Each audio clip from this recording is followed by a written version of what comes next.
Shalom, selamat pagi. Mari awali hari ini dengan semangat baru dengan mendengarkan renungan pagi. Rabu, 27 Mei 2026. Mendefinisikan ulang Babylon.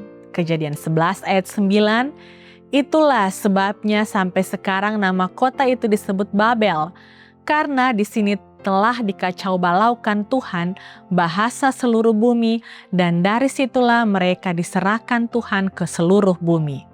Pada pertengahan tahun 1859, James White telah siap untuk meluncurkan langkah terakhir menuju pembentukan organisasi denominasi yang formal. Pada tanggal 21 Juli, ia berseru, "Kita kekurangan sistem, banyak saudara kita yang tersebar.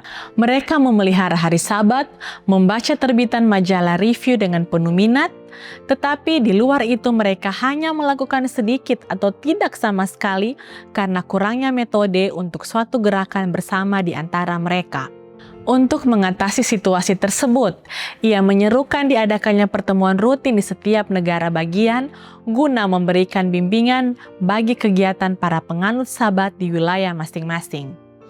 Ia menulis dengan nada yang tajam, "Kami sadar bahwa saran-saran ini tidak akan memuaskan pikiran semua orang.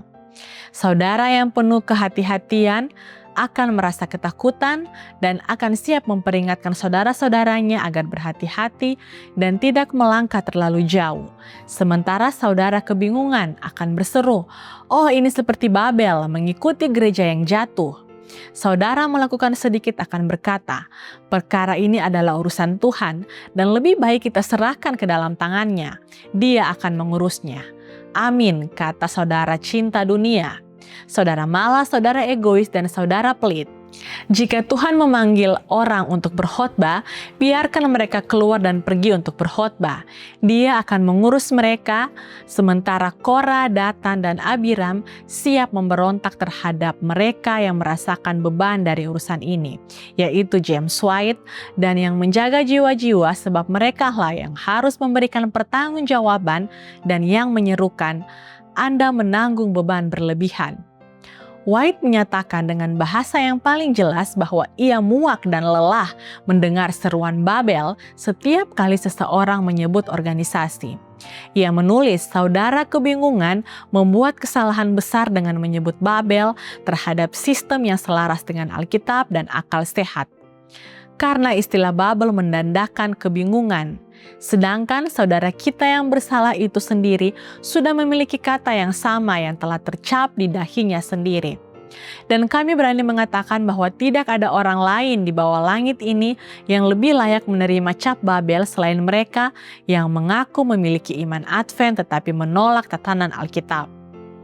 Pada saat itu kekhawatiran James terhadap kesehatan gerakan penganut Sabat telah mencapai puncaknya. Dalam seruannya yang keras untuk pembentukan organisasi, perlu dicatat bahwa ia mendefinisikan ulang istilah Babel dari yang sebelumnya dimaknai sebagai penindasan menjadi kebingungan.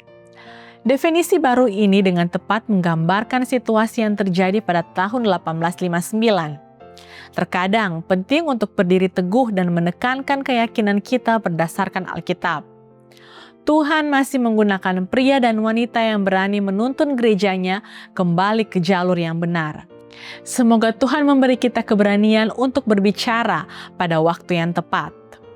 Tuhan, beri kami keberanian untuk menyuarakan kebenaran, bahkan ketika kebenaran itu tidak populer di telinga banyak orang.